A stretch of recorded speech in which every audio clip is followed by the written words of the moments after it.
Hey, I'm pretty good. Pretty good.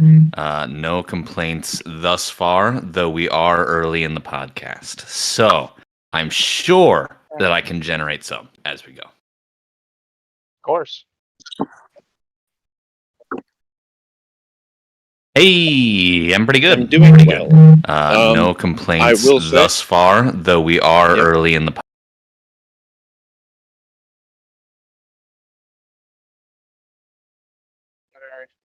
Let me know when you're good. Yeah. So, I'm not sure if we've all seen the show. I did watch the show once a week or so back, right? And it's really all I got to say. I watched. Did view. Okay.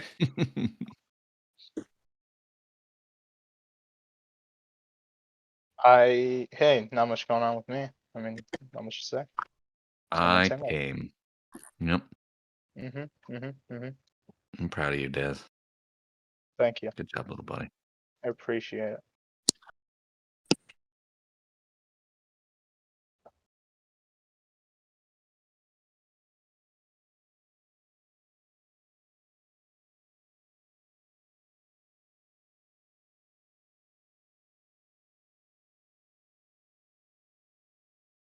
That's our guy.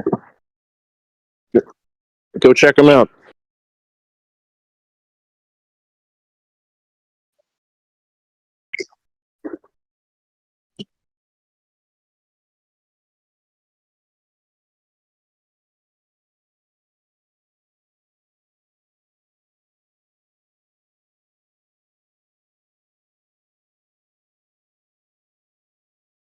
Oh boy.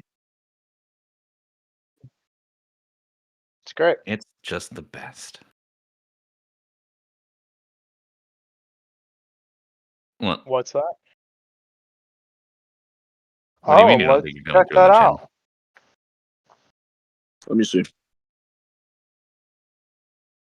I don't think you're coming through on the channel, I agree.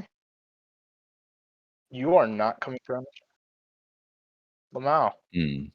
Lol even.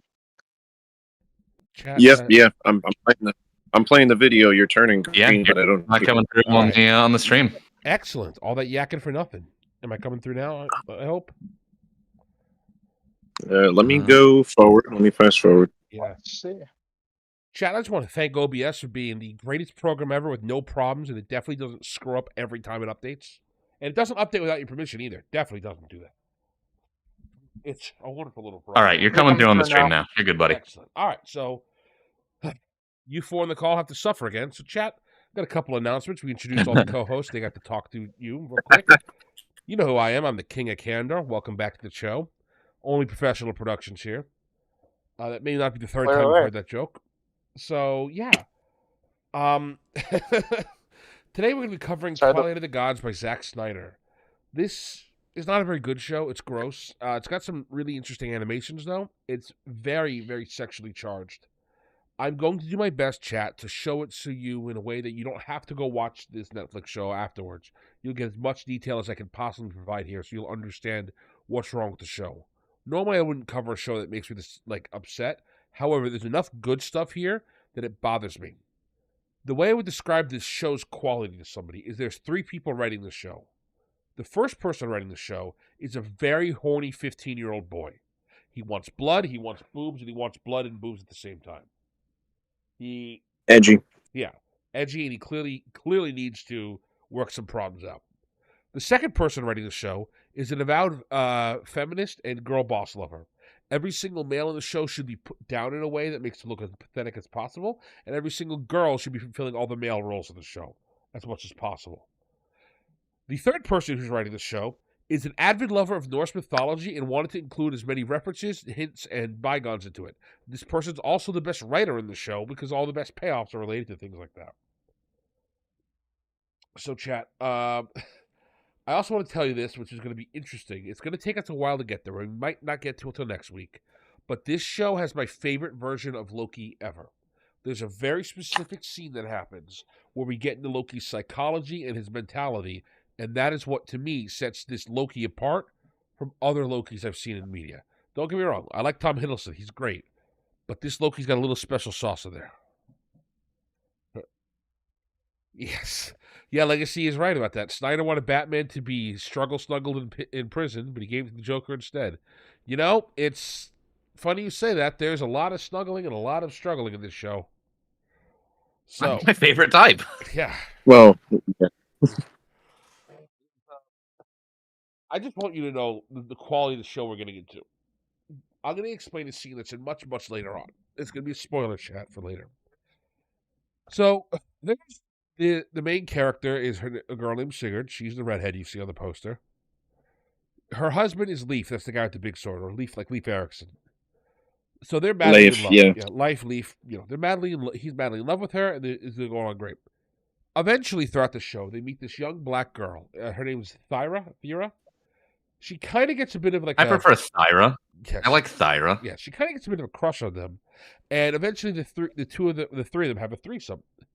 The threesome was so good that afterwards, Sigurd decides she's going to leave, and she says, I want Leif and Thyra to marry because I have to go die because I'm just too cool to still live in this show anymore. Okay. Thyra says, no, I can't be with you, Leif, because your wife I had such a great time up in that hole that I'm gay now. I was, like, straight beforehand, but now I'm gay. What? Excuse me? Yes. Well, so he had such a good time that he turned gay? No, the girl did. No. The girl turned into. So now both of them are simping for Sigurd, and Sigurd is leaving, and now they're both like heartbroken. And I don't think it's too much of a spoiler. Thyra is a virgin as well. It's not even like she knows any better. She's just like, wow, that's so good. She had it with by the way, a guy who canonically is hung like a horse. She picked the other person. Well, See, I mean, maybe he just didn't have any game. Like, he just wasn't slinging it right. And if you got a giant dong, you really gotta, like, sling it right. Elsewise, you're gonna hurt her. And she's not gonna be into that anymore. I can kind of understand, you know? Maybe he just slang it wrong. Do we see the details of the three-way? Yes. Oh, did he sling it wrong? Did he choose the wrong entrance? He definitely did not. It also could be that he was underperforming, you know, so as not to upset his wife. Yeah. But fellas, you can't trust redheads. Yeah. Oh boy. So true. So true. We got a $10 super chat from Mr. Blackaroonie here. I know I owe you like $100 for making you sit through this masterpiece, but then I decided, nah, this is funnier. I appreciate the $10, Rooney. You were right. This show has caused a lot of mental harm, but don't worry, we're going to get it out today in therapy, chat. Yes, so as Rooney spoiled here, the reason me and Pops watched this show was we were on Rooney's podcast a week ago, and he talked about this show. 2 weeks ago. And he said, hey, Candor, you like fantasy stuff? I'm like, yeah, I like fantasy stuff. He's like, could you watch this fantasy show for me? And I looked into it, like, oh, Rooney, you silly friend, this is not fantasy, this is Norse mythology. But don't worry, I'm a huge fan of Norse mythology. In fact, two of my favorite authors of all time are huge Norse mythology buffs, J.R.R. Tolkien and Neil Gaiman. They both literally wrote the books on Norse mythology, you know, translated several important works for them, and have gone back and shown, like, just the quality of it. So I was very excited with this show, because I know a lot of random, deep Norse myths and stuff. This show does reference a lot of them, for the record, so I was happy on that end. But then this show takes a massive fat dookie on everything else. Oh, we good? Yep. We break out for a second there? I think so. Yeah, fellas. I think for the most part, the representations of the mythology, like the stories and stuff that they tell, like they less in the show, but they're generally accurate. Yeah. I mean, at least they started off the show with a bang, right? You're gonna see. I crack myself up. Don't worry, I'll show myself up. Good. Excellent. So yeah, but besides that, I wouldn't recommend the show really. Like I said before in the cutoff section, the fight scenes are okay. I don't know if I'd say some of them are great. There's a couple fight scenes that I would say are just out and out great. Some are just and you don't really know what you're going to get. Also, go ahead, Pops. I feel like just visually fight scenes. There was moments where I was like, it like shocked me a little bit because I feel like just visually it changed, and I was like, I'm watching an anime right now. Hang on, like I feel like I don't know. There was something about it when the fight scene started that was just it felt different than the other scenes, and it kind of threw me off. It was just kind of weird to look at, and that might just be me. The transition, the journey. I don't know. I haven't seen it, so I couldn't tell you whether or not it looks weirdly anime. The art style looks very Samurai Jack-ish. Yeah, I like the art style. It is very much. Yeah, so. I definitely don't mind the art style. I also wasn't expecting an anime, so yeah, that's another piece of context that might matter. Anyway. So, yeah, before we continue, one thing I want to fix chat. Give me a moment. So why don't you guys talk to chat for a sec? Yep. Chat. Hey, in the meantime, you got to go Bully Rooney. Bully Rooney for sure, 100%. Buy my book. Go buy my book. Perhaps all of them. Perhaps buy all of my books if you want. But definitely at least one of them. One book for all of you. If all of you watching buy my book, I will have at least one sale. At least one. One of you buy the book and then mail it to each other and pass it around. Yes, there you go. Sorry about that. I forgot. Liam Smith says, "Yo, what up, my R words?" I'm not sure what the R word is. Renegades. What up, my highly regarded fellows? Yeah, it's renegades, of course. Lamb, you're welcome. Yeah. All right, so from here. This is Liam. Completely That's different. True. From I don't know what you're talking about. Yeah. Okay, clearly. So thank you for pointing that out, Rooney. We fixed it now. And from there, so a few things, chat. I'm going to be keeping this as PG as possible per YouTube guidelines. You'll be seeing a lot of the demonetization symbol. I promise you. This show, like I said at the top, is very gross. And yeah, I have some visuals to show chat. So, to honor this quality of product, I've used the highest quality font I possibly could to let you know how serious we are about this show and how important it is. So, here we are. Comic Sans, Twilight of the Gods by Zack Snyder. Oh, so big. Yes, it's a PowerPoint presentation. I love it. Because that is basically what we get to look at today. So, I love PowerPoint. This is going to give you guys. It's going to give you a lot of. Sorry. What? Sorry. Get a lot of contexts. So, for my co-hosts, I suggest you guys click the stream so you can see what we're looking at. Unfortunately, it's like 2 minutes behind if we're looking at the stream. Really? I am looking at the stream right now. Yeah. It's on there. I'm watching right now. It's on the open.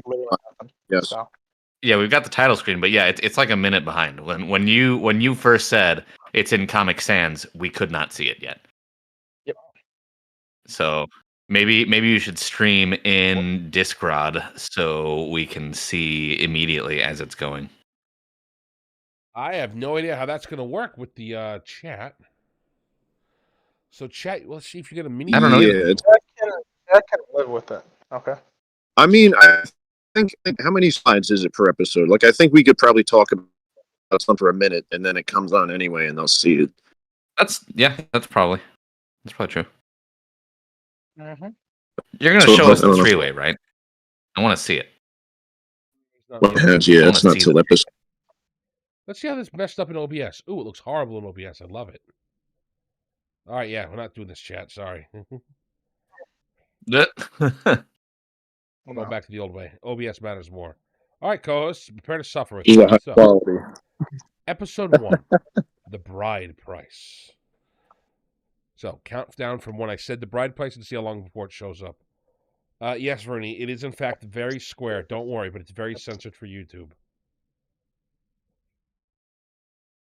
I was sold on Zack Snyder. Yeah. So, Twilight of the Gods. First things first about this. I actually really like the title card colorings, if you will. I think it looks nice. The slide showed up. I think it was about 25 seconds. Yeah, oh, that's not so bad. I was counting. Excellent. I can't count that high. It's okay. We Me forgive either. I don't. Anyway, anywho, so yes. So here we are, episode 1, Twilight of the Gods. The opening title sequence is really cool. It's kind of like this tree that's growing around, and you see all the characters, and even characters you don't know yet. It references all the events, and it shows off a really nice amount of details from the show. I approve of the title card sequence. I wish more shows had interesting sequences like they do with this one. From here, we are going to see opening with Leif telling us about Sigurd, his wife. And now hear of Sigurd. Leif's telling us how cool his wife is, and how he met his wife in a big battle that they had at the very beginning of the show. His clan Volsung was in a huge war with a foreign invader. No, this foreign invader is never named. We don't know anything about them outside of they're the bad guys and they're foreigners. I agree. I endorse, in fact. Somebody's got a plane in the background there. I don't know who that is. That's probably me. Sorry. Okay. It's big battle. It's animated. However, this is a Snyder show, so everything is in slow-mo. I mentioned this on Rooney's stream. I'm going to mention it now. The art style's kind of neat. It's like a Viking-inspired anime. There's several shots that look kind of like old ruins and a lot of the colorization. There's specific images I have later on that'll show off when you go on it. So, Sigurd is the king. He's getting his butt kicked. This huge old Viking boy comes in, and then, not Sigurd, Leif's getting his butt kicked, and out of nowhere, Sigurd comes in, and she skewers this guy. Absolutely dominates and kicks the snot out of the Viking king. And then she starts, like the enemy Vikings, she's beating all the other guys up, and she's just the coolest everywhere. Mm-hmm. After the fight, girl power's all over all their faces. Yeah, she definitely does. The slow motion entrance was it did feel over the top. I think she jumps clear over him too. She jumps over him and skewers this like 8-foot tall dude in the mouth. If you like blood and guts, you're in for a treat now. Then we get to the end of the battle, which is quick. After the battle, as you see, only like 4 people survived. So it's a really brutal battle, but don't worry, the good guys all lived.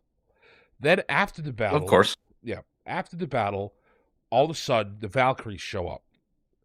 Chat, you might be wondering, why is there a giant yellow demonetization symbol with some wings? Well, that's because the Valkyries are entirely nude women. I don't know why you picked this aesthetic choice. They still are wearing their helmets. You see everything. You see prickly pears and all that. So if you ever feel like if Pornhub is ever down, Snyder's got you covered. Wait. So like, where is this? Where does this play? Where is this? Is this like on Netflix? Is this on TV? Netflix. Netflix. Yeah. Right? Netflix exclusive. So like, is there just straight up pornography on Netflix now? I would say so. There's nudity. At the very least, there's no way that this qualifies is as pornography. I've seen Pornhub videos with less pornography than this. I mean, yeah, like he was saying that later on, they show the like P and V in this threesome. So like that's it. Like we get a sex scene in about 3 minutes from now, so don't you worry, Chad. You're gonna be tantalized. Yeah, it really was like a flashback to see that as well. Because it's like, okay, this is an animated show. It looks like an anime, and then it's like, boom. The only thing that is on Netflix. That's Peg very much knows about Cutie's legacy, but don't worry. Yeah, I know about Cuties, but like, I don't. No, I didn't watch. That's not the same thing. Yeah, that's not. Yeah, from what I understand, there's no like actual nudity in yeah, Cuties. like they're not I'm showing sure any hole.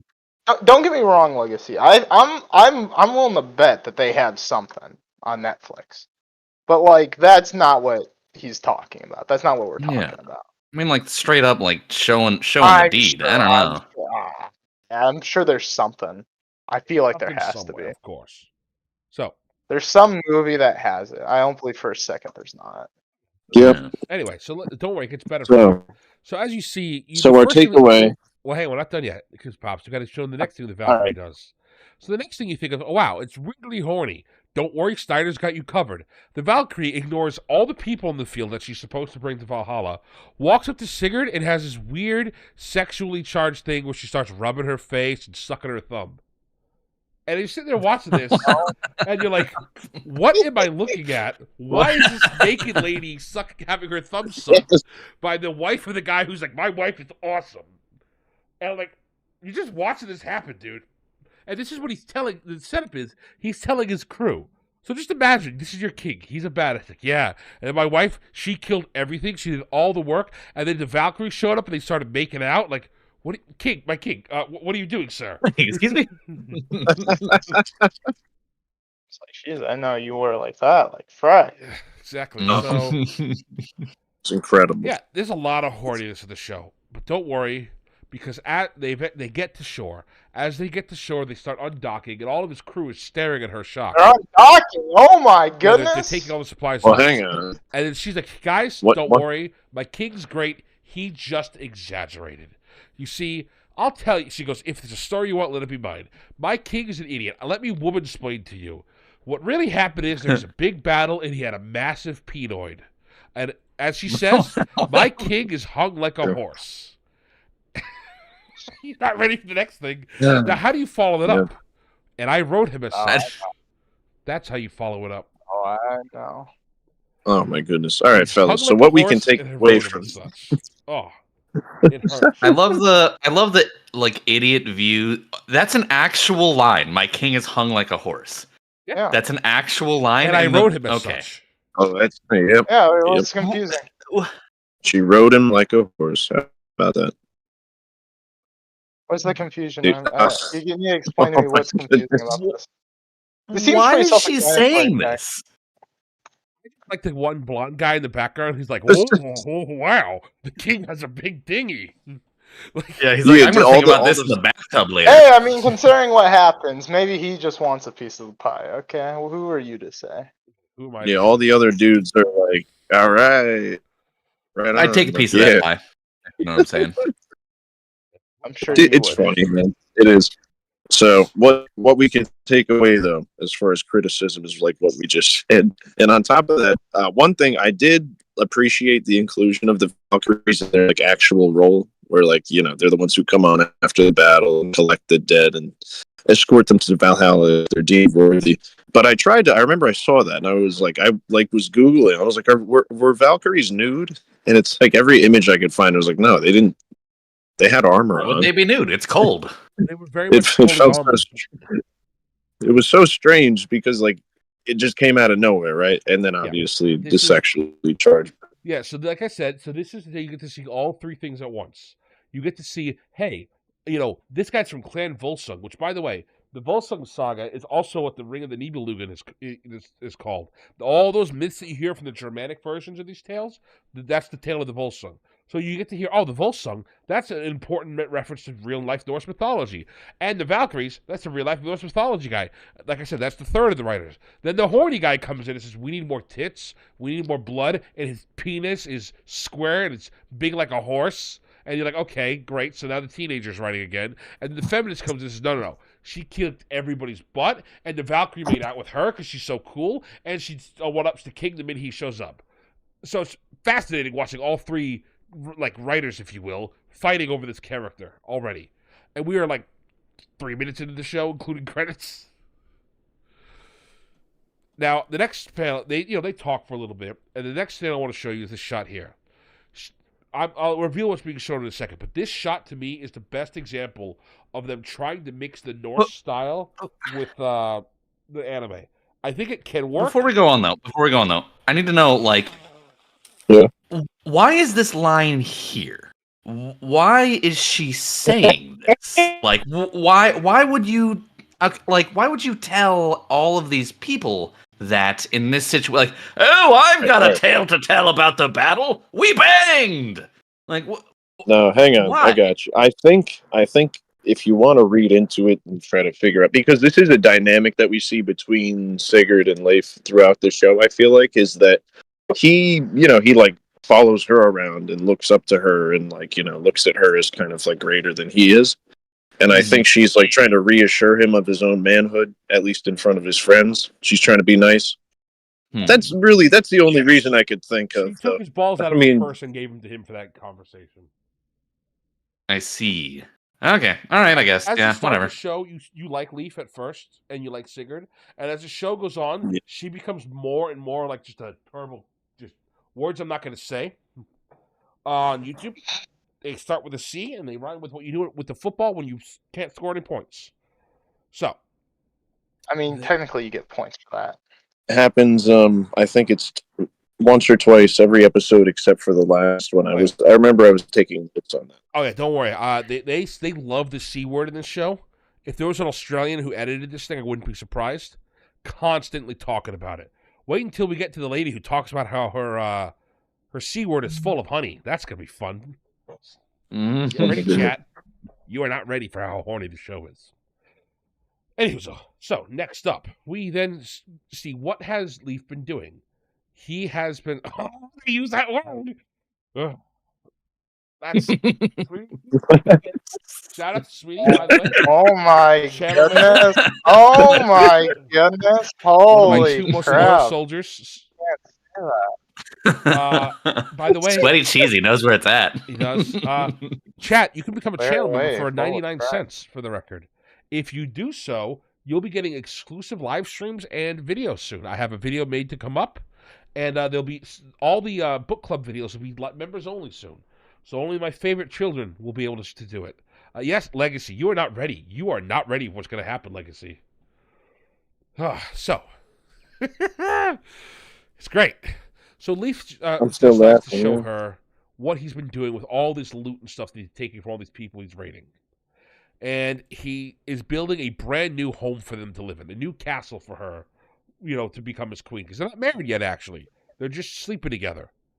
And many such cases. We find out later as we go throughout, but I'm going to tell you right now, she's shocked at this because she's actually infertile. So for him to make her his queen, that means that he's willingly giving up having any children. He is willingly saying, I want to live the double income, no children lifestyle. Pag, say nothing. I know what you're thinking. Be quiet, you. Oh, things? Okay. So. Okay. All right. Look, ignore the very big conversation we had today, okay? Exactly. Keep it at. And if you're curious to this chat, come join the Discord linked below. So, she thinks this is pretty great because, any normal woman would think it's awesome that her husband is building her a secret house. So they kiss, and congratulations, chat. Here we are. It is now 4 minutes into the show. We get a 2-minute long sex scene. Hell yeah. So 1/3 of the runtime of the show thus far is a sex scene? Yes. I mean, yeah, that's it's basically about, yeah. But there's a lot of swirls in this. I don't know if you saw at the aftermath of the battle with all the blood on the ground. There's a lot of swirlies, a lot of swirliness. Like said, that's them using the Viking runes that we do have. Let me say this to you. The show actually, the entire series on episode 1 after the theme song opens up on a shot of oars going through the water and making 4 swirly symbols. It's curious. I remember that was the first thing I took a note on. I was like, wonder what they're saying in this show. Yeah. But yeah, so again, we see the dynamic between Leif and Sigurd as far as the power dynamic. He goes down on her to open up the sexual scene. Yeah, that's a statement right there. I said the feminist who wrote the show is very happy with herself. We haven't gotten to some of the other feminist stuff yet. Don't worry, the feminist character hasn't even shown up yet. So, from here, she starts talking about how sad she is that Leaf can't meet her family and how she wishes he could before they wed. And Leaf's like, well, why not? And she's like, because I didn't think you'd want to go over there. And he's like, well, of course I do. Why wouldn't I? You're my wife and I love you and I want to go meet your family. So she's like, oh, well, you can't travel to my home. He's like, don't worry, I will. I am that guy. He looks at her dead in the eyes and says, don't worry, babe, I am that guy. I will go meet your family. They can't possibly be that bad. Many men have said this. I think Leaf is brave for going on. Wrong. Yeah, many of them wrong. True. Leaf is sort of proven correct, but we'll see when we get there. So, after he decides that he's going to abandon his kingdom to go meet his wife's family, which is, by the way, what they should have framed it as, because the way it's talked about at this point in the show, it's just like, yeah, dude, I'm going to go visit my wife's family. The way it's implied, though, he basically gives up his kingdom to go visit her family, which is weird. It's a weird implication. Now, you're not that guy, pal, exactly. She then decides to go meet her friend Hervor. Hervor is an older woman. If Sigurd is 20, she's probably like 35, 40. She was one of the 4 people who survived the big battle at the beginning of the show. She fought alongside Sigurd, and she's an incredibly tough lady. She's a bad bee. And Hervor is complaining about how sucks it is that she had to have kids. Man, she hates that she had to have these 3 little bastards. They took her away from the battlefield. She just wants to be out there killing and fighting and crushing skulls. How much it sucks to have these 3 kids. I'm glad they're gone, basically is the implication. Remember this for later. She says, what does she say? It's something like, oh, you can't have kids? She's like, good, don't. Exactly. Something like that. Yeah. So episode 1. She hates her kids. She doesn't like the kids, and she thinks that they've ruined her life. Remember this, because you're gonna forget it. The show forgets it soon. But yeah, so here's exactly. Children take us from the battlefield. Like, you got a scene, and what's interesting is you see that there's 3 shields and 3 weapons mounted on the wall. We don't actually see her kids, so this means her kids were old enough to be warriors of some sort. I'll tell you right now, chat, because it's implied here, her kids are dead at this point. So they fought in the battle and they died. So all that effort she did to raise them was wasted because, these little cretins. I gave up my ability to kill people and then they died on me. Wow, I hate these little jerks. Man, oh man, do I hate my kids, she would say. Don't worry, chat. And at this point, Leaf's like, all right, I probably have to start getting my stuff together. I need to go and ask my dad for permission to marry her, which makes sense. But his dad's dead, so he goes to his dad's grave. And this is a very cool scene. There's like this big rune stone in the ground, and it's got a sword stabbed in the middle of it. And the sword's been rusted over, and it's clearly been there for a while.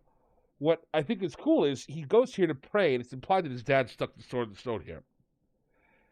He then says, Dad, if you approve of me wedding this lady who's not going to give us any kids, let me draw the sword. He fails to draw it out. He says, fine. If you don't accept it, then I don't love you anymore, Dad. And the sword comes out anyways. Like, so that's how it is, huh, Father? Well, I'm going to marry her anyway. This is going to be great. We're going to have all the best times of my life. Who cares about the kingdom? I love this Sigurd chick. She's the bestest ever. I hate that. I hate what you're saying. I hate the words you're saying. I wish you could eat those words back up. I wish I could too. I wouldn't have heard them.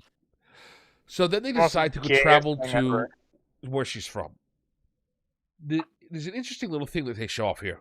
She's got to go to this weird, fjord area. Then she blows in a horn, and these stones shoot up to make a causeway go across. This entire segment here is actually a reference to a piece of land in Scotland known as the Giant's Causeway. There are these hexagonal-shaped rocks that are natural, but they look like they were carved by hand. They looked like they were built out. It was called the Giant's Causeway. The Norse believed that if you could summon the rest of the causeway up, you could walk to the land of the giants from here. It's a really cool reference. And of course, she blows the horn, and she does some Lara Croft moves to get on top to get to the horn, of course. And she pulls up the bridge, which allows them to enter Jotunheim. And Jotunheim is pretty neat. So they cross the Giants' causeway to get to Jotunheim, and what happens when we get there? We see two big, burly boys beating it out. Just two manly men wrestling and slapping each other in the woods. They got big old orange hair, and they're just throwing each other into the trees, breaking rocks, smashing I'm so glad that that's what you meant by beating it out. I'm so glad. I was gonna say you used an interesting phrase for that one. I was not prepared. Don't you worry. And they throw one of the Giants gets thrown into the tree right next to Leaf and Sigurd. So Leaf's like, "Oh, well, I got to be a man. I better defend my woman." So he pulls up a sword and says, "I'm gonna kick your ass, boy." And the Giant looks at him and says, "Bro, I eat people. Literally, who are you?" And Leaf's like, "Oh, well, I'm." And Sigurd pushes him out of the way and says, "Threaten him again, and you'll have no teeth to eat with." And she goes over and jumps at the Giant, face first, ready to kick his ass, and she hugs him. Because that's a half giant. Because she's a half giant, and those are her big brothers. And they all laugh and have a good time. And the fact that they eat man flesh isn't brought up again, and it's very concerning to me. I mean, they're Vikings. They probably ate some man flesh now and then, too. It's not really a big deal. What's a little man flesh between friends, if you know what I'm saying? Exactly. I like that she's half giant, but she's only like 6 feet tall. Yeah. She did not get the. She didn't get the giant gene. Yeah. Yeah. So which also makes it curious because the giant half is her father. Yeah, I put that in the notes. Oh God, for her mother, because her dad is the giant, and this is never brought up. But yeah, these guys are big old boys, these giants. And what's interesting is they're brought to. They go to meet her father. And he's very excited to see her again. He's like, "Oh, daughter, I missed you so much. It's so good to catch up with you." And we found out the kingdom is called the Open Hand, which is an interesting name for a kingdom, if you will. And as she shows what is up, the Open Hand in? Yeah, we find out what it is later, but it basically means they're like the nice guys. There's no fighting the here. people who are willing to give. Yep. Yeah. So he's happy to see his daughter, and then she's like, "Oh, daughter, I love you, but you haven't come alone. You bring a man flesh with you." And he's very much like, "Oh, boy, I don't like you, Mr. Guy banging my daughter. I'm going to kick your ass." Yeah, look at that glare. Yeah. That is a death glare. That's a no recover. Chat, we call this a run. He's got the shotgun loaded glare. Yeah, pretty much. So we find out from one of the children. By the way, look at the giant children. They are all 6 feet tall, which I appreciate that detail. We see them later. They're as tall as Leaf is, but they're still proportioned like children. So these giant gangly idiots walking around. It's great. And they're all like, "Oh, well, we don't like men around here. We don't like these humans. We're going to kill them." And Sigurd's like, "Oh, what's the name of our kingdom again?" And the child's like, "Oh, it's the Open Hand, because I'm a little girl. I'm smarter than all the boys around me." And she's like, "Yes, we're the Open Hand, so we should be nice to the humans around here." And she's like, "You know what? We should be nice to the humans around here. And but you still can't marry my daughter. But you can marry my daughter, but maybe not." But it's like, "Well, what about if the gods have a say in it?" And he's like, "Oh, don't worry, boy. In the Open Hand, we fear no gods. I love being an atheist here. It's great. We can kick the gods' ass. We're that powerful. This will not come back to bite us in any way in 15 minutes. So, yeah. Eventually, Leaf just says, "Look, bro, I've got literally a kingdom's worth of treasure." He takes out the biggest chest in the show, kicks it over, and says, "Don't worry, my friends and family don't need this. We can't eat gold. It's great." So, why do they have it then? Where did they get it from? Great question. But he gives the Giants, and the Giants accept that.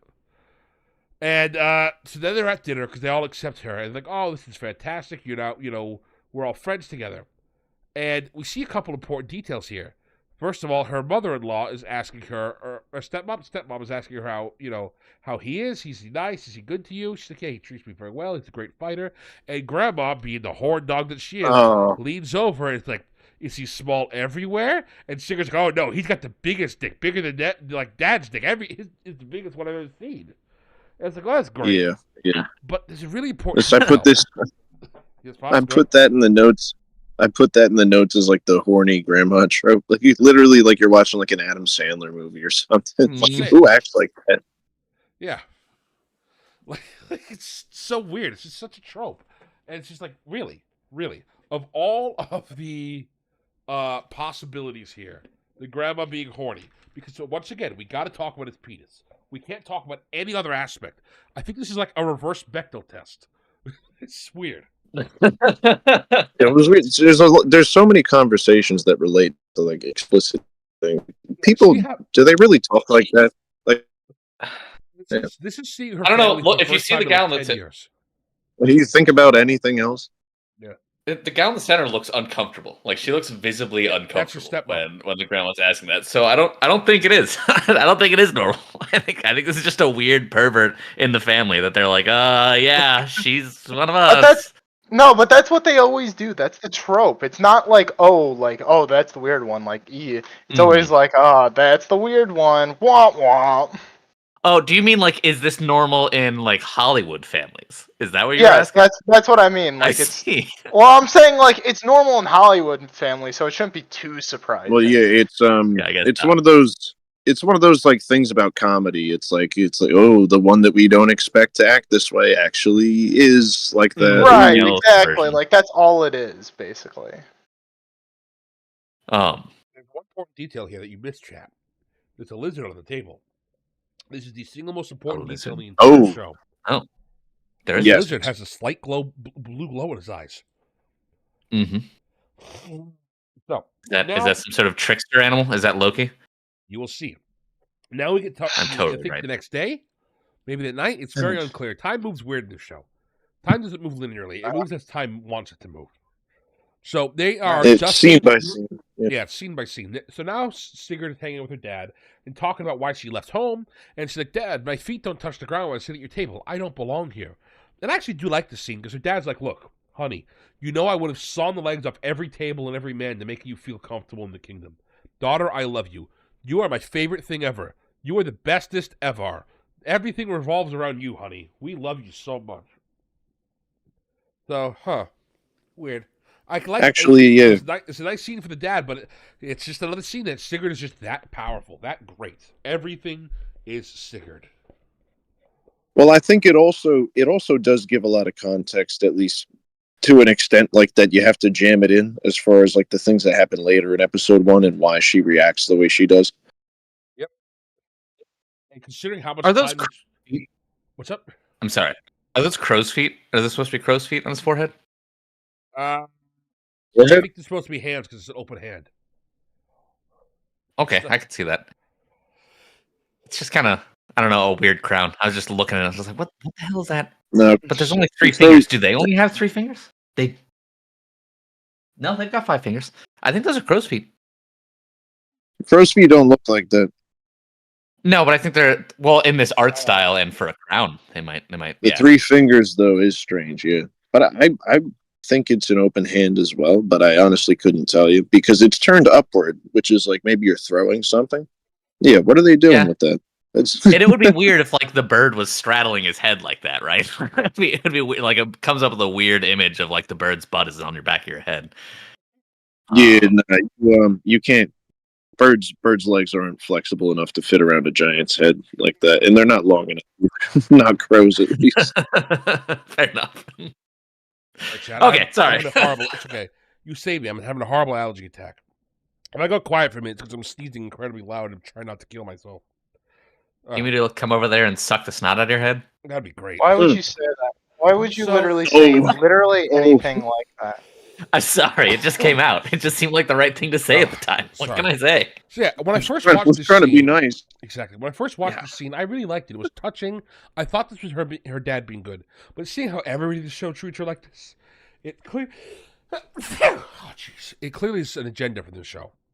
But we'll put that aside for now. Now we So is his mom What? Is her mom really a human, or is it going to end up that her mom's like God or something? The mom is not in the show. Wait, who's the one woman that was trying to... wait. Who's next to horny grandma? Stepmom? What? Oh, that's stepmom. Yeah, that's her brother's mom. Okay.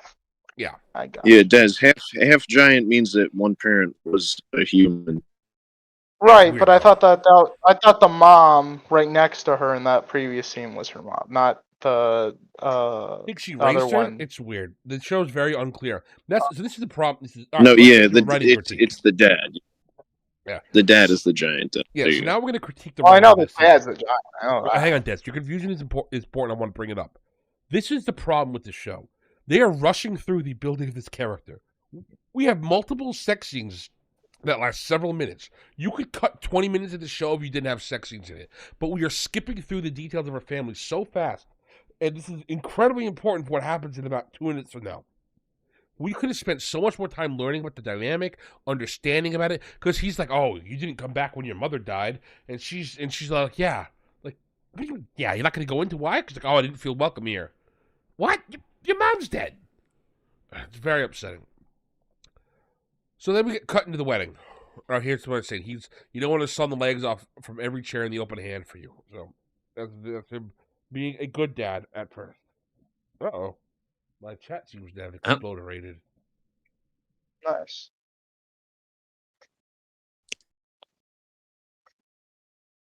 It's kind of a good line too. I would have sawed the legs from every chair in open hand. Like that's a pretty good line. That's a good line. Yes. Yeah. I do. Anger lines for the record. I will tell you that. Yeah, legitimately. That's one of the things why I felt like this show I couldn't rate it at very, very best. I would just be like, it's okay. Because there is stuff that hits like that. And like you said, the Loki guy before.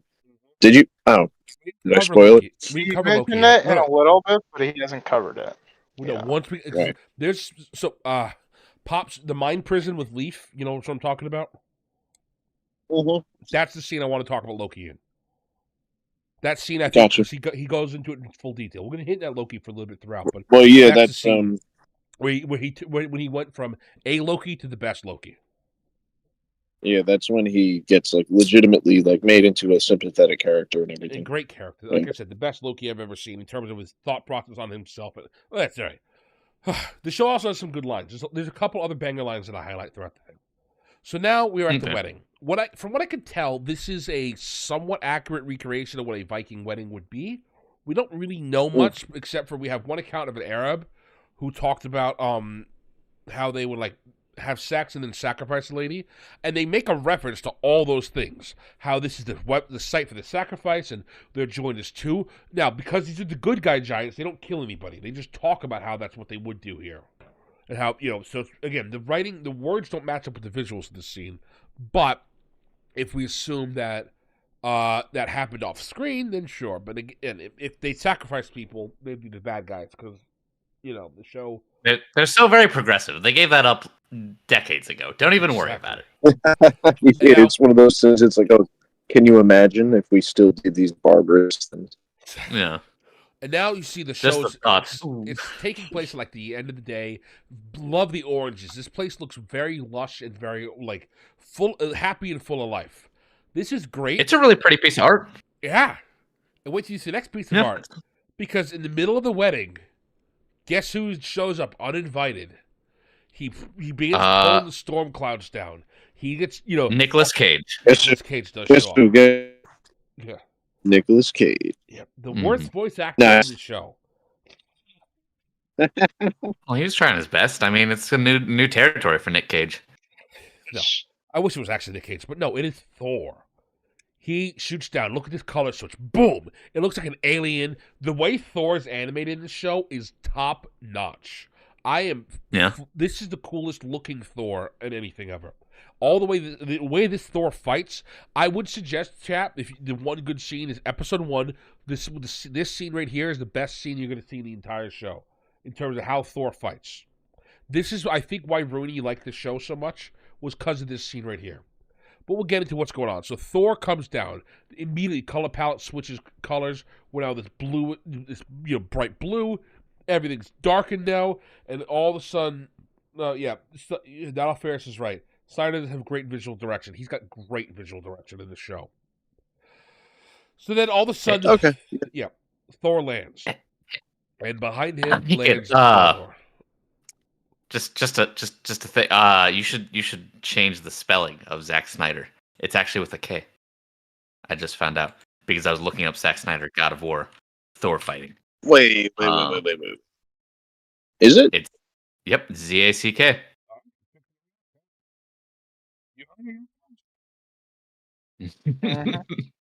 Zack with the CK. There's only 400 videos the other way. Oh, okay. I got you. CK. I was like, I thought his last name was like SKNY. I was like, man, what? Where's the K? Unfortunately, I can't change the thumbnail, so that's just going to stay as it is. We'll edit that when I'm done with the stream. All right, so Thor lands. You know how to read the table. Yeah, and he immediately starts eating their food and spitting it out. Behind him is Baldur. I kind of really dig this Baldur. He's always described, like, aesthetically, for the record, he's always described as glowing and being like too beautiful to behold. And the idea that he's this naked Greek god who's literally glowing walking around, I like that as an idea. Thankfully, he wears a loincloth, so we don't see, Baldur, Skaldor all around. Yeah, Baldur dong. Yeah, let me say this: if Will Smith is still in the chat, you're a fan of Always Sunny. This is how Dennis Reynolds sees himself, the Golden God.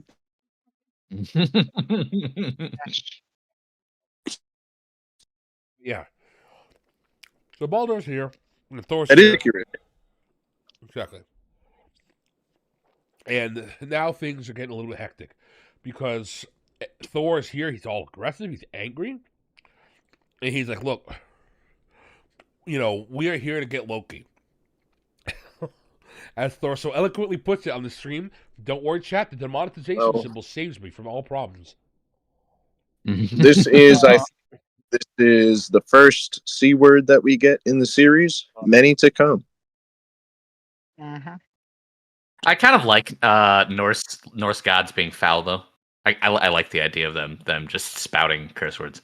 So it gets past. Well, yeah, it checks out, but this show's very aggressive about it. Yeah, I'm okay with that. I feel like they should be. I don't know. It just seems like it fits for me. So I'm actually okay with this. Normally, if it has to fit, if you're gonna jam in lots and lots of profanity, it's only Thor. Yeah. Well, it's only Thor. Oh, that's kind of sad. As if like he's an executive trying to sell me a brand new line of executive cars. I like Baldur. I think he looks very good. His acting does a good job with him, but I don't think the direction was what I would have for Baldur. He's way too. Yeah, but he generally just kind of is there, like for most of the scenes, and he does have an impact here and there. But like for the most part, he's just kind of around, and it's like, oh yeah, there's Baldur. I like Baldur. I think that the actor didn't do anything wrong. Like I think that Thor's VO is actually kind of bad, and I wish that he got a little bit better directions. But Baldur's is just fine. Well, so, he had like an American accent, didn't he? Yeah, it's weird. It was just kind of So they're all here like, oh, we need Loki, and Thor's like, oh, and I'm like, whoa, bro, calm down here. And like, this is a wedding. He's like, a wedding? I want Loki. Like, Loki's not here. Loki, and he's like, bro, Loki's not here. Basically, F off Thor, and Thor's like, I don't like the way you're talking to me, Grandma. So he goes over and he splits Grandma into smithereens. You see, if you see on the screen chat, he touches her face. Well, hang on, real quick. Again, another moment of characterization for the Giants as like the sympathetic characters. They're not like aggressive with them. They tell him, they go, "You weren't invited," and he's like, "I don't care. I'm looking for Loki. Loki is here somewhere." And they're like, "You were not invited." And then he gets aggressive, like does all that. And is Loki there, fellas? I don't know. Maybe we'll find out. We've not seen Loki yet at all. He's not been here. Giants haven't met him. And I have no idea why Thor thinks he's here. We're going to find out this is kind of stupid later on. But, like, why does Thor think Loki's here? What if Thor just wanted to fight? Maybe. But, yeah, he touches Grandma's face and she explodes. Oh, God. Yeah. I didn't look at that. Oh. Oh, my goodness. He did a number. Like said, for real. This is the best fight scene. So you guys have seen not Ollie, but Chad I'm sure has seen the boys how whatever the what's the speedster's name again? The guy who runs fast. A-Train. A-Train. When A-Train runs and like he hits people and they just get eviscerated, Like that level of blood and gut shooting everyone's from him being a speedster.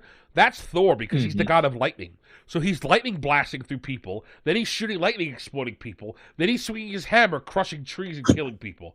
It is just the craziest, one of the coolest massacres. Like I said, when you hear the stories of how Thor killed like 503 giants in seconds, like, yeah, no way he did that. This show found out how to make him do that, and it's really great to watch. If I could show you, chat, I would. Yeah. If I could pay Netflix to let me show you guys, I would. This fight scene would sell the show to most people. But, the rest of the show's kind of doo-doo. And, yeah. So, he blows him up. This is the best animated thing of the entire show. Intelligently, all the giants decide, you know what we're going to do? Because he just blew Grandma up, we're going to go kick Thor's ass. I agree. So they all grab their shields, and they run over, and they start pushing Thor in melee.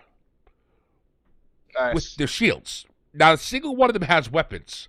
They're all rubbing their metal and wood shields on Thor. Like, oh yeah, we're going to get him this time.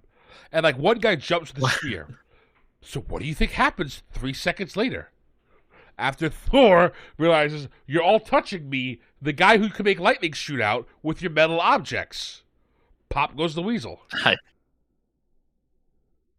Wow, this is like super bloody. I'm looking at a like video of it on the on another tab.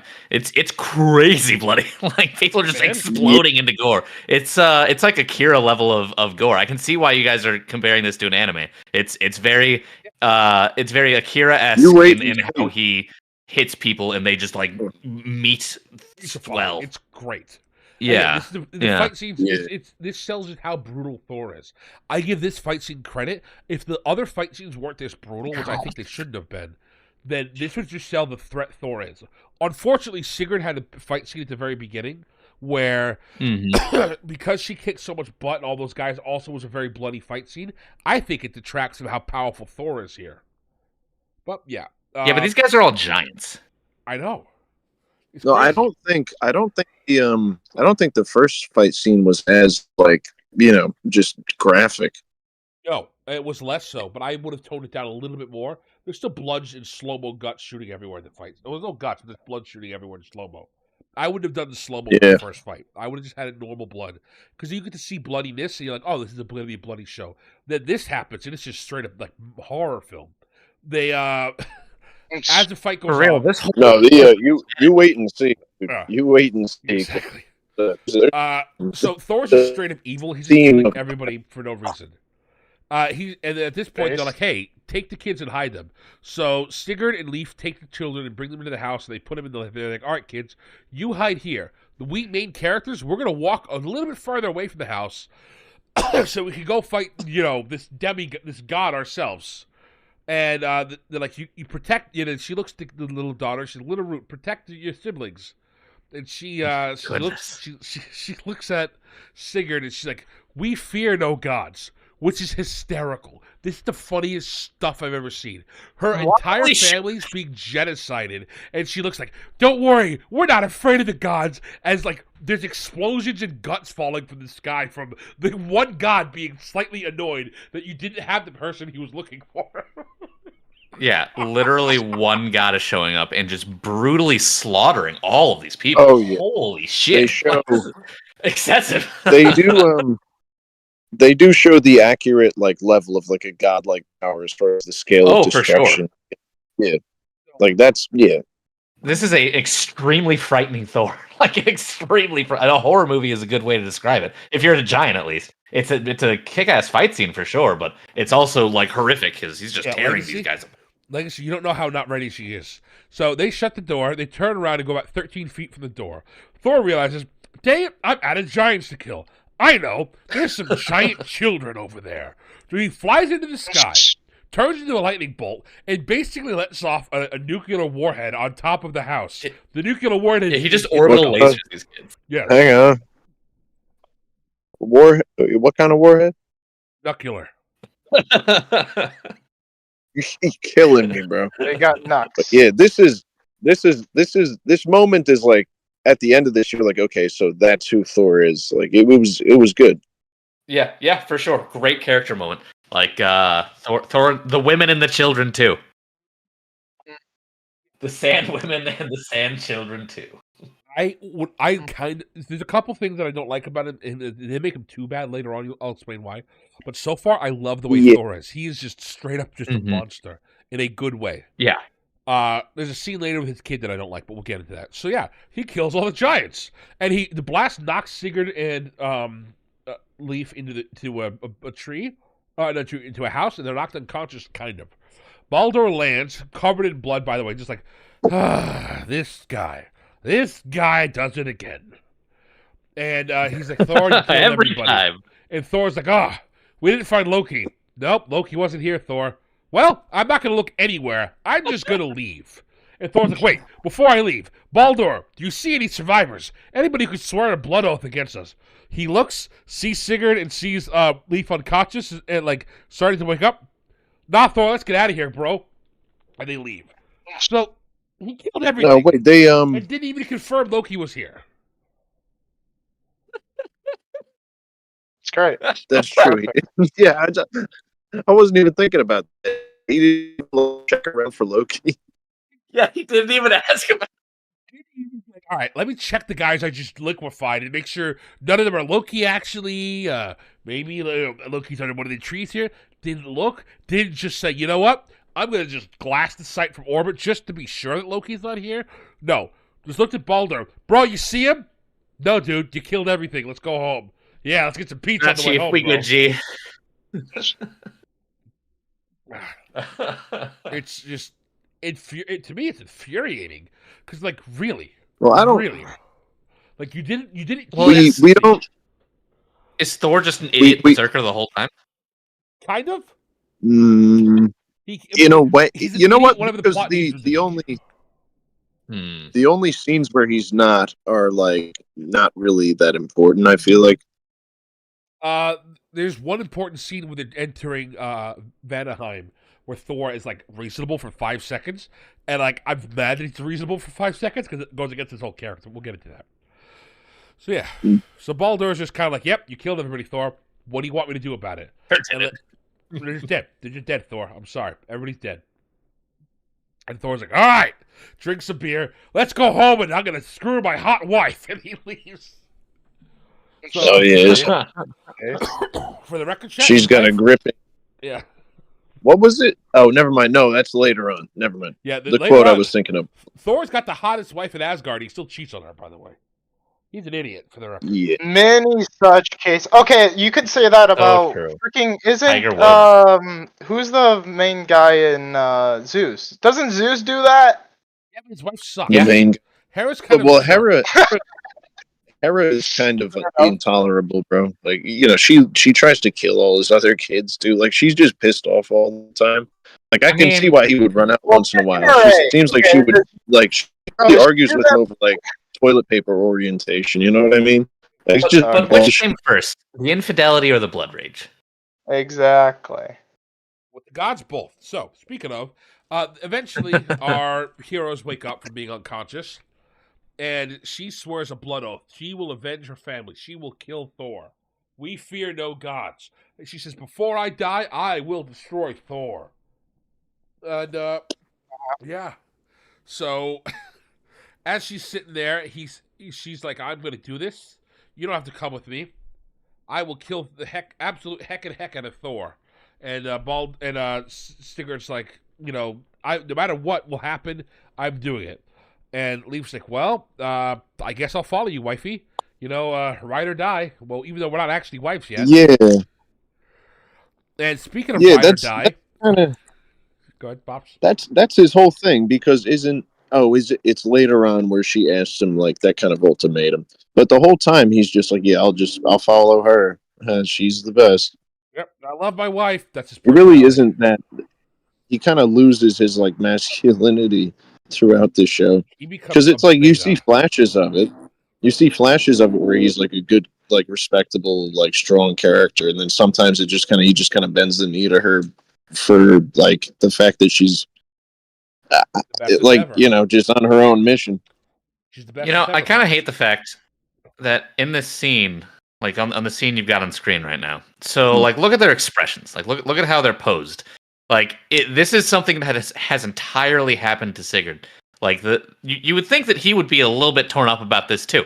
Maybe he'd have a little bit of blood on him. He'd be a little bit disheveled. Maybe his face would express some degree of anger as well at his like wife's entire family being killed before his eyes, or just yeah, an entire group of people being killed before your eyes in general. You'd think they would be at least a little bit screwed up by that. But his face is entirely just like, man, I am involved in your story, Sigurd. I have no feelings of my own. I am a sponge. I don't know if that's how he's written, but that's definitely how this scene looks right here. To an extent, yeah.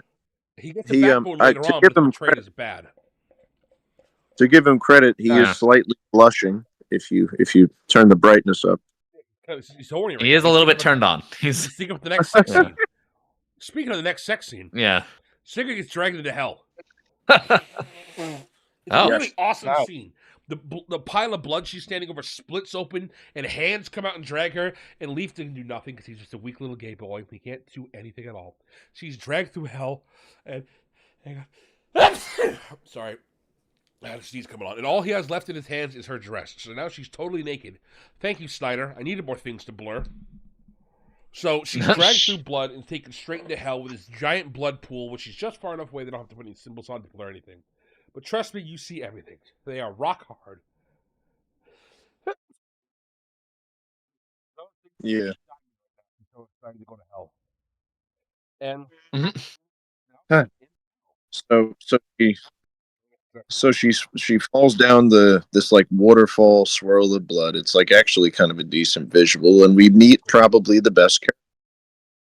She falls down, and I have to put the demonetization guard up because, well, this show is horny. She's nude and ready to go. Yep, and after she's nude and ready to go, we see that lizard that I mentioned earlier, chat. And as Pop said, he is the best character in this show. The lizard has a really cool scene where he goes around her, checks her out, says, "Yep, I could get up in that." Goes behind the blood waterfall, and it's like a Wendigo transforming, cracking, and bending. And as it comes out of the other side, we see him, and he looks at her in the eyes, and she looks up at him, drenched in blood. Like, who is this guy who just, was a lizard 3 seconds ago? And he says, my name is Loki Lifeyson.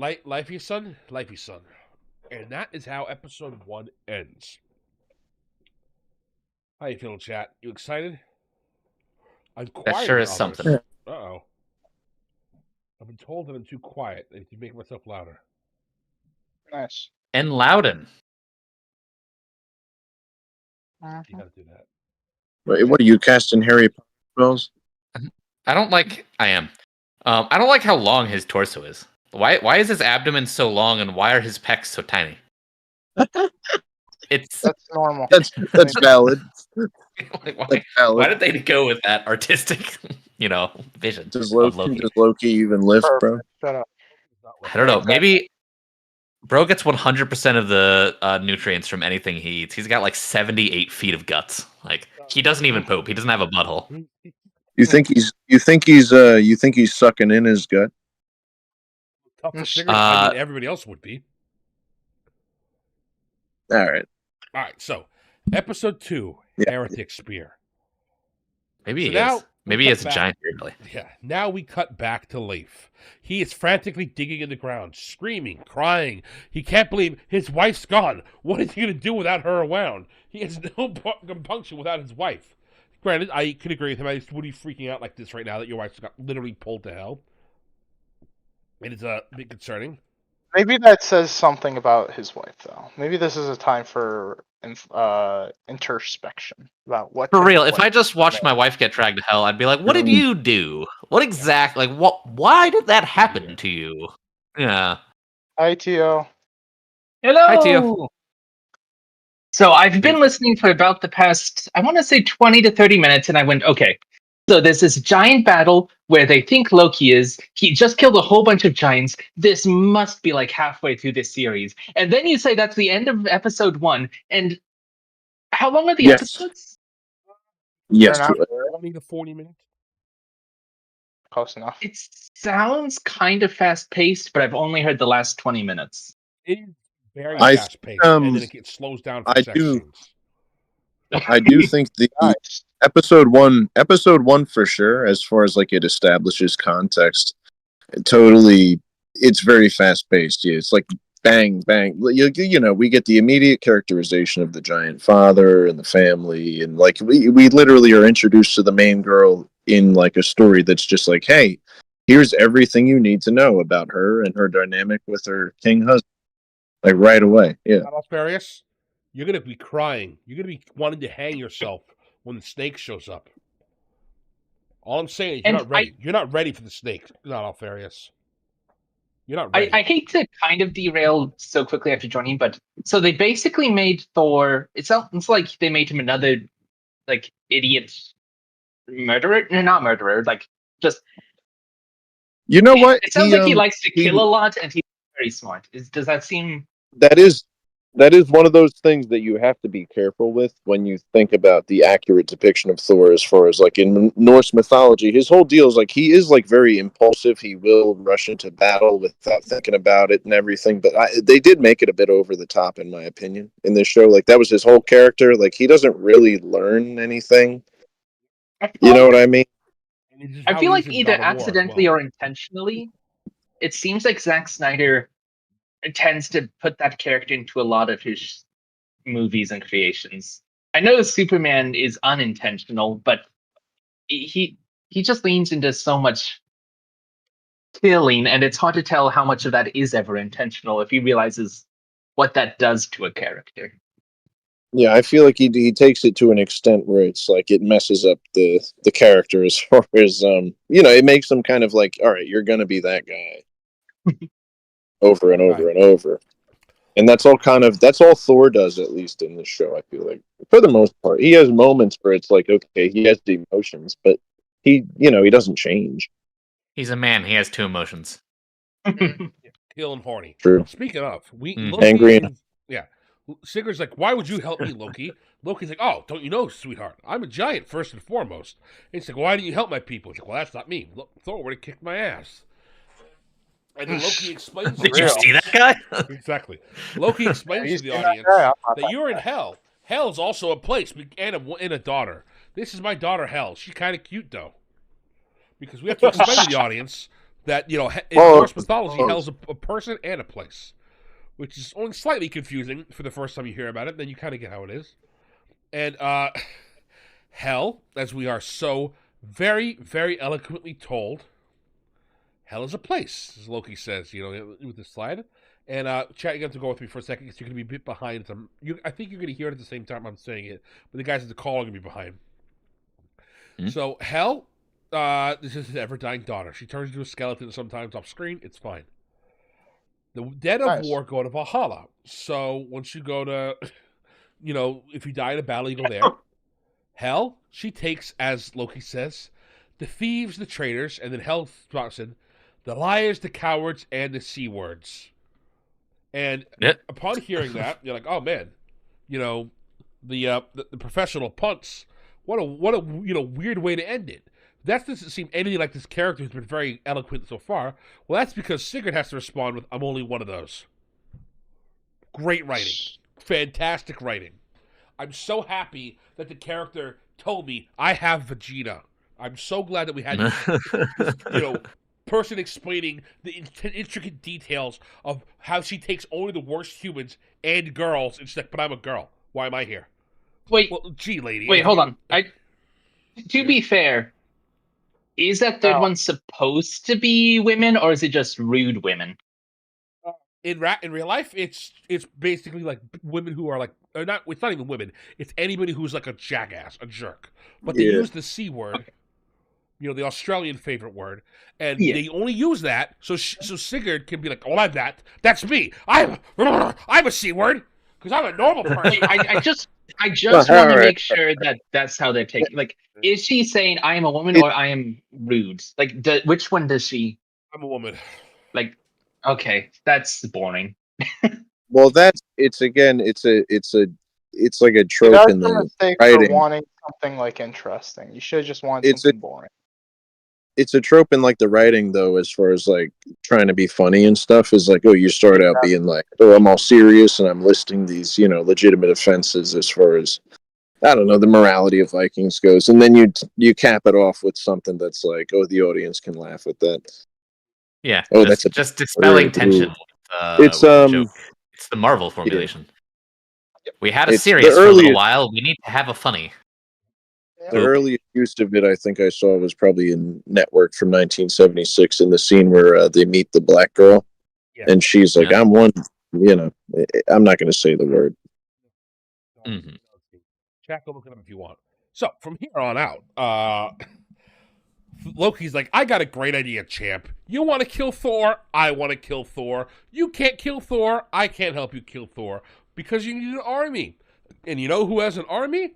The Vanir. And she's like, you want me to go make a deal with the old gods?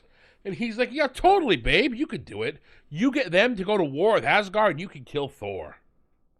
And also, you should get a squad. Get your boys together, your homies, your main men, if you will. Gather fighters and fare thee to Vandenheim. Also, on your way, I promise to protect you. What I like in this scene is she's, this is her dad, Loki. She's hiding behind him. She's holding onto his arm, showing that Loki's powerful and she's kind of trusting what's going on with him.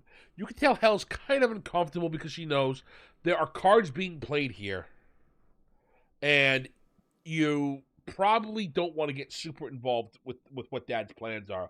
But Dad still wants you to be here because Loki's a good father. Spoilers, chat. Loki's the best father in the show. Oh, wait. Oh, no.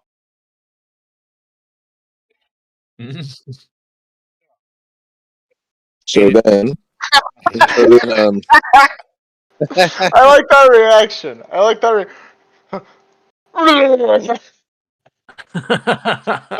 a good sign. I know what's coming. Then she gets spat back up and gets pulled out of the blood pool, coughing and hacking. And her husband's like, babe, don't worry. It's okay. I'll give you a foot massage. You need to grieve right now. It's okay, babe. It's okay. And she's like, no, you stupid man. You ugly, horrible man. How dare you think that me, the great Sigurd, would be tricked by Loki? I am smarter than that, and I must get vengeance. Don't you know? I have no fucks to give, no morality to grieve. I only crave the vengeance the night brings. That's Sigurd, the lady in the show.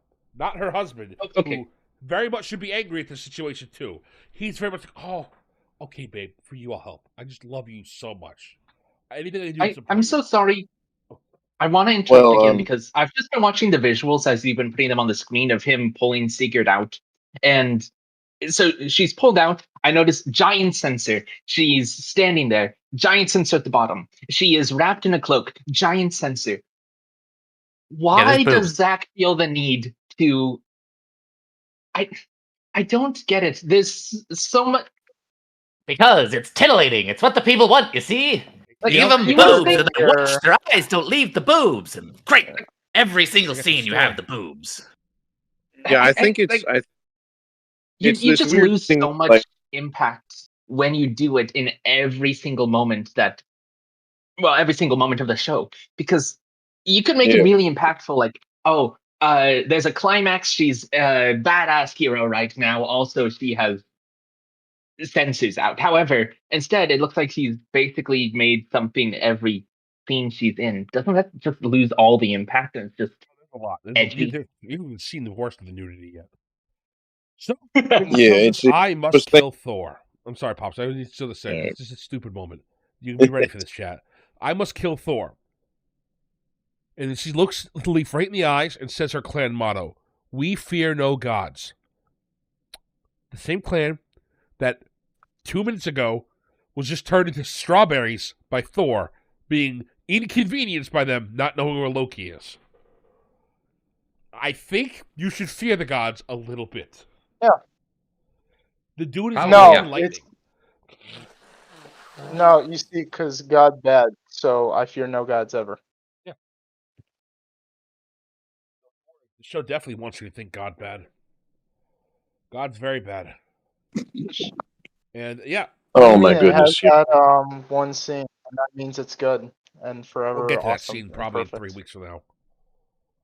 So from here, she says, "You know what? We got to get 5 warriors because we need 5 for the 5 fingers of the open hand. They'll form a fist around us.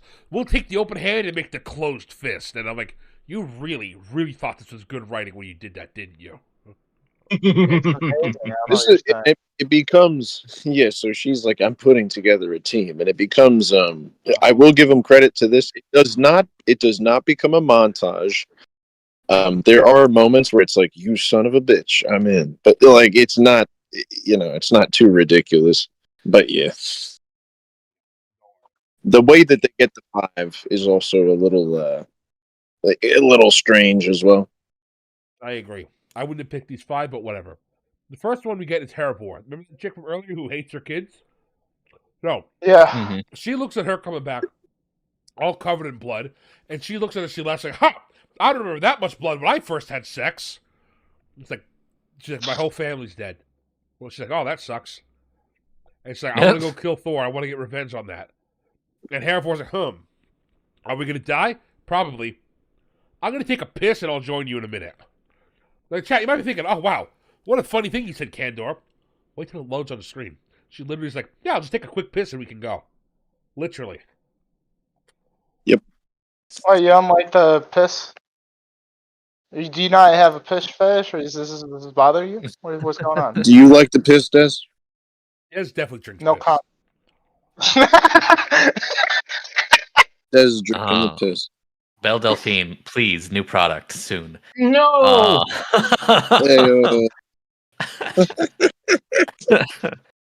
So hopefully it just cuts, right? It's just a smash cut. They don't follow her into the woods and we don't have to watch her piss, right? No. I think you need to re-listen. I think you need to re-listen to what was just said. It does smash cut. It smash cuts to Aegon going like, oh, yeah. You know why my mom named me Aegon? No, you're right. Oh my no. Oh no. This is one of those scenes. And this is such a flashbang scene. Yeah. There's this chick with huge tits, and I'm not showing it on screen, chat. I'm sorry. And she's got the only accent in the show. She's like, oh, yeah, you have the big hands. Why you call it the one hand? And he's like, because I got 2 hands for talents. Then he just blasted her in the behind. Hang on, I forgot to censor that one. Yeah, we zoom out. We zoom out from him talking. And what do we see? Hang on a second. That was almost really bad. There's a half second where it's on screen. Nobody tell. Oh no! I forgot to censor it. Yeah, I've been doing this. It took me 12 hours to do this. Oh my goodness! Yeah, you did. Oh, I did wow. No, you did. No. Yeah, sure, you did. I did it. Don't tell me it's still on screen. No, you got on screen, but I don't know, man. I don't know. Not anymore, but it was. I can edit the VOD. And blur it, so we'll be safe there. Okay, let me just double check. It's all right. YouTube will let me edit it. It's okay. It didn't happen. Okay, so yeah, then we find out that behind this situation, as he's banging her, her brother's banging him. He's like, "Stop talking so much, peasant." And you're like, "Wow, this is great." I'm so happy you're showing me this, Snyder. Thank you. And then their dad walks in, and he's like, "Oh, you're banging my son and my daughter?" And the daughter's like, "He used a spell on us, Dad." And he's like, "That makes sense. Kill the witch." So they all try to kill. They all try to kill this guy, who. I don't think we know Eagle's name yet. And it has the very... Is it not Eagle? He this is the scene. He actually does, like, he explains that his mother, like, gave him that as a nickname, I think, as he's doing his thing. Yeah. So he runs around the corner, hops underneath a barrel, and they're very typical, "Where is he? I don't know where things are." Everybody's retarded when they're looking for a character. And he's like, "Oh, I'm going to hide under this barrel and use my flute to make a sound go across the map." So they go investigate that direction. And they do. And just like every single one of these scenes, the minute the 3 characters who are looking for him walk away, he smirks, the barrel's flipped over, and of course, who find him? Sigrid. And the first thing she says, when she looks at it, is, "Who'd you fuck?" What? Now, chat, you might be wondering, oh, so is Eagle like their weird bard friend? He's you'll find out soon. He's life's manslave. That's great.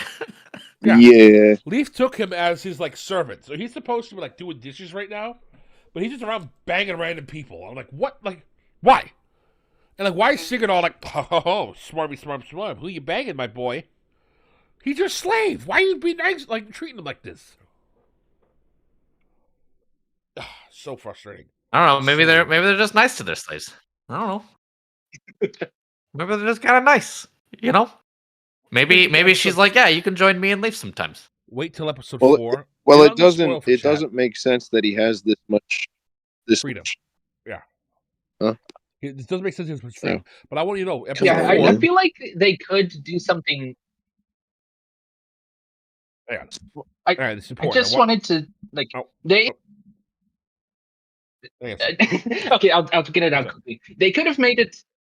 Zack could have had his edgy adult matureness and also done some characterization, because if he's a slave, they could have done something like, he's a personal body slave, let's say, and they could have had some characterization around this is like a role he has, and he has to like, serve people, quote unquote. But no, they have him like given the show. Be a total. Or we could have a characterization for Leaf where he just doesn't care and he's free with his slaves and he lets them go around because he's a nice guy. That could have been some characterization for him too. But we don't have any of that. Yep. There's so many options for characterization. Yeah. So also, you find out episode 4, Sigurd starts telling. I'll just tell you, it's a spoiler. In episode 4, Leaf's being nice to somebody, and Sigurd's like, you're such a beta male. You're even nice to Egil. How dare you be nice to him? You should be a man around him and be tougher on him. This bitch. That's all I'm going to say. Yep. This bitch. I do not like Sigurd at all. You start to hate her as the show goes on more. So, yeah, Sigurd finds him, and then Egil starts complaining he's being dragged on this mission. He's like, I don't want to die this way. Like, where have we been going? And he's like, well, we're going to go find a witch. And he's like, a witch? The Seed Kona. Well, let me tell you about the Seed Kona. She's a very, very important character. Oh, boy. I'm so excited. She is the most evil, powerful witch of all existence. She can see the future. And Egil gives us her entire backstory. And I have a little GIF assembled, chat. I'm just going to let it play. Sorry, people, the call. You're going to have to watch it. I will never forgive you. All right. We're not going to watch the bad thing, right? The thing that we can't watch on stream. That's all I care about. Not watching that. God. So basically, So I'll just summarize. I don't care what we watch as long as it's not that. All right. So he basically tells her, tells the story. Hey. I cut out the summary parts. She wanted to see the future, so she gave Freya her most precious thing, which was her son. And she gave Freya her son, and she ate him raw and screaming as a sacrifice to Freya. So the child was ripped asunder, and he was killed. He was killed so she could get power. Remember that, Chad. Remember that. Yeah. Okay, so she's technically worse than Agatha. No. Let's see, this is one of those things that's the story itself, that is like basically pretty much accurate to Norse mythology, and also the theme of like giving up something that's very, very valuable to you is also accurate as gaining an advantage and things. But we will see why this gets a little twisted later on based on the writing. No, it's perfect. Twisted from the mythology or twisted like morally? No, you'll see. You'll see. Looks into the camera. Okay. It's gonna be fine. It's gonna be great. We then find a bunch of deer ripped to shreds, turned into a tree, the world tree, as they show. And they're like, "Oh my god, to the witch's swamp. This is going to be a tough, thing. She's around here somewhere." And she sends a monster to fight them, a wolf in sheep's clothing, or a man in wolf's clothing, rather. And like, it's a wolf. We need to kick his ass and kill him. And Leaf so eloquently puts, it's not a wolf. It's a C word in wolf's clothing. Wow, 10 out of 10 writing. Give this. It's a guy. Nope, it's a C word.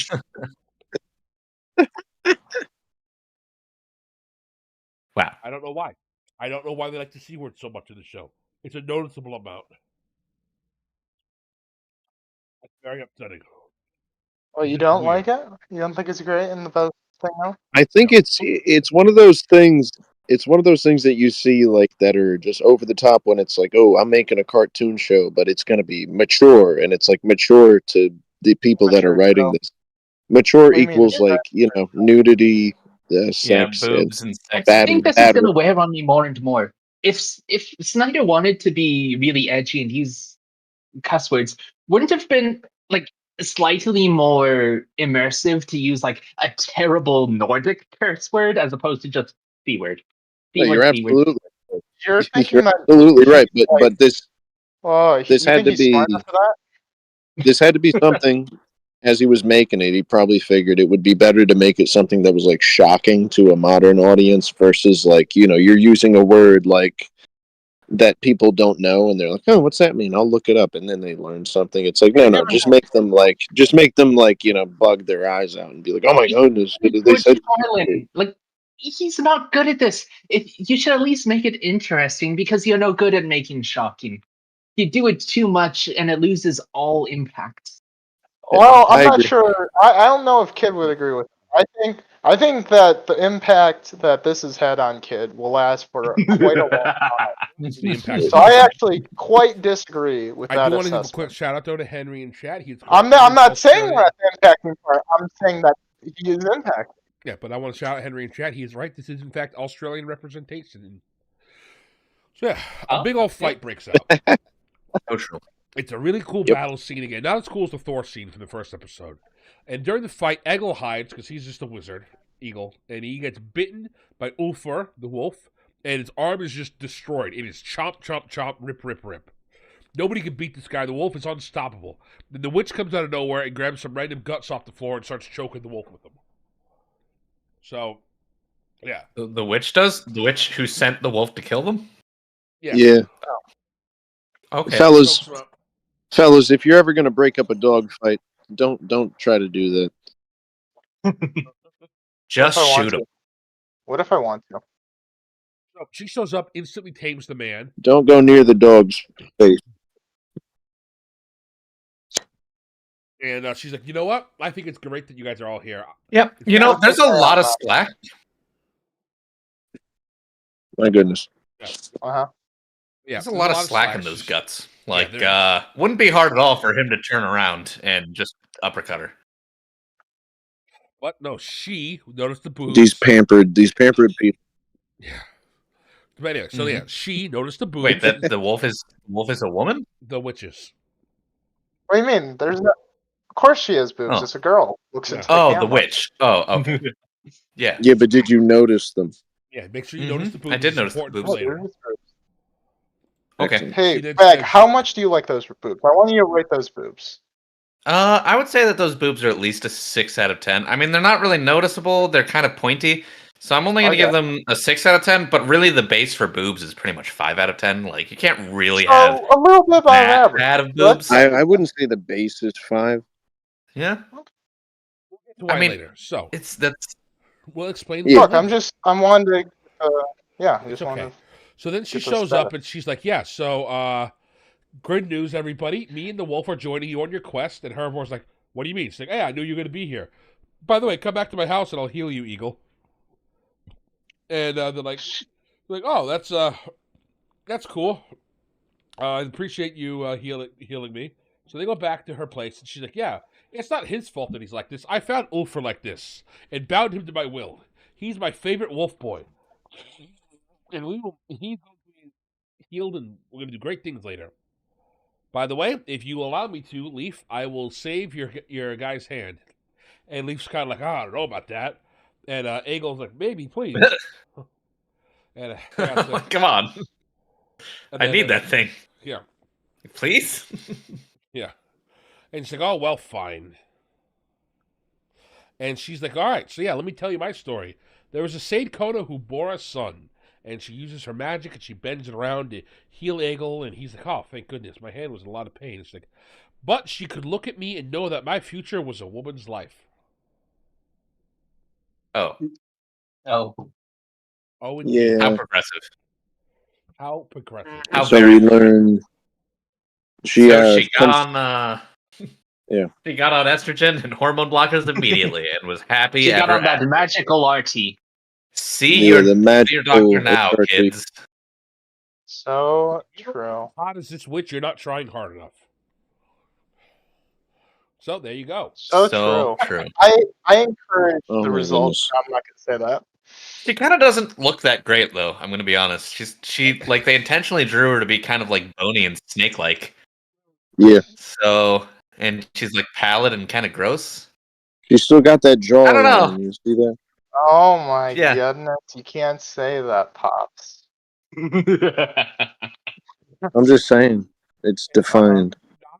Something anyway, I'm sure that they like magically transform this person.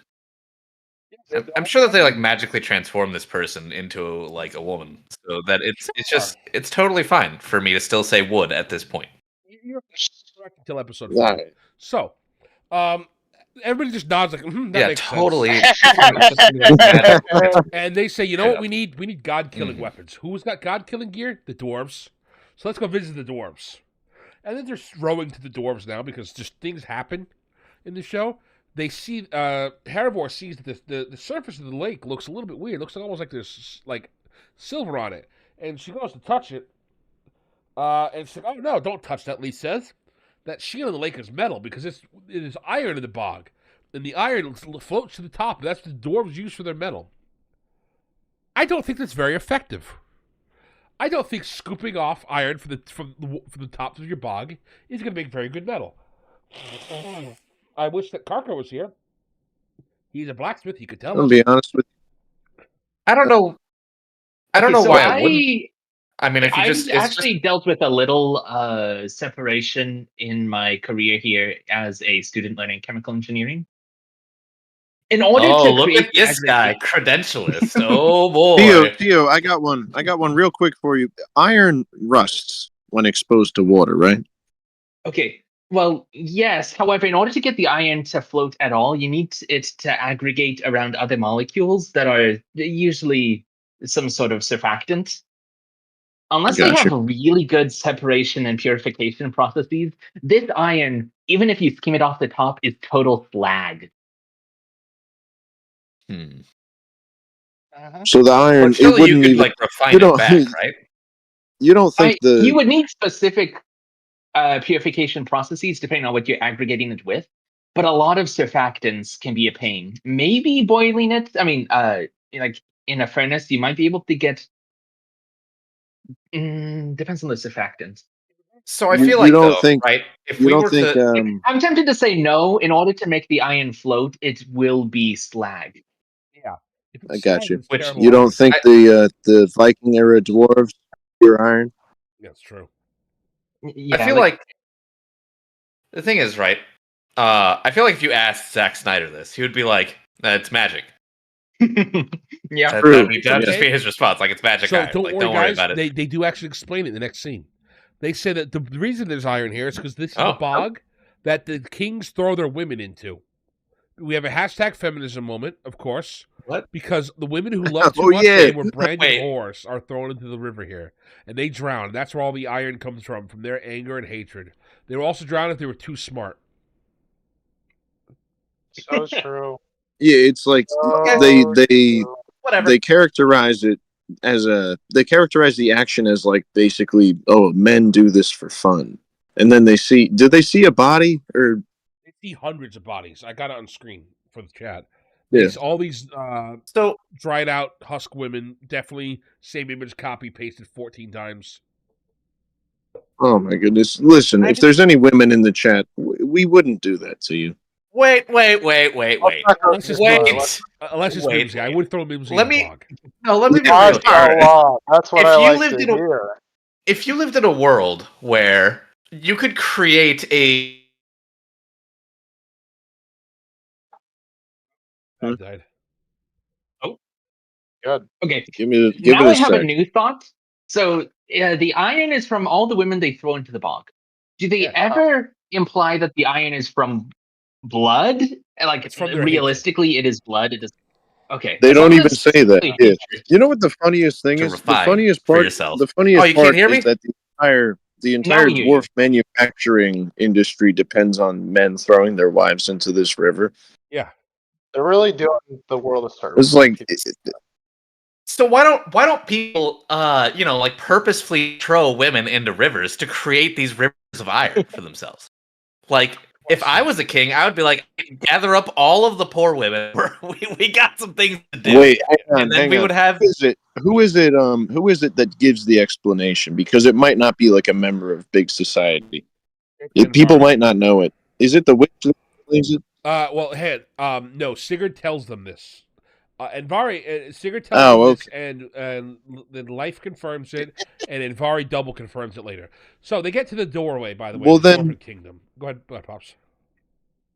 Well, then that would mean that since her people, the giants, are man-eaters, why wouldn't they just constantly throw, the remains of their leftovers into a river and make, the best iron? There's a lot of logistical questions surrounding this. Because she's the one that... I'm sure the women that the giants kill, or all the people that the giants kill, die with anger and wrath. So it probably would still work they're to throw actually them in the pretty water. happy. They're pretty happy when they die. In the open hand. It's a great time. Speaking of, they're all vor fetishists. The biggest chick with the biggest boobs in the show shows up. She's an angry guardian, and she's just got those rotting titties, as you can see from the chat now. And nice. She asks them a question, but nobody speaks Deadite. So then they say, "We'll just kick her ass." So all the women jump out of the water to try to fight them. And I do notice that they didn't give her giant gash. They only gave her giant titties, no giant gash. The little one's got it. Nice. Hey, that's what matters. Okay. They have a really cool fight with the bog zombies. And then Sigurd at some point's like, "Loki, get over here and help us, you jerk. We can't do this." But it's weird, because instead of saying, "Loki, help me," she says, "Loki, you foul spider, make good on your oaths." Thank God she said that, because now a bunch of spiders come out and win the fight for them. Of course. I don't have a picture of that. Sorry, Chip. Of course. And then Loki ties down There's the big a lot lady. of violence against women. It's great. I like violence against women. Then Loki ties down the big lady, and he spits in her mouth, calls her a dirty girl, and now she speaks English. And she gives them the riddle. So, chat, I'm gonna read the riddle to the guys as it comes up. You can see it on screen in a second. The answer will be on the screen, but I'm gonna give them a few seconds to guess it. So here's my goodness! I haven't played Kahoo in a while.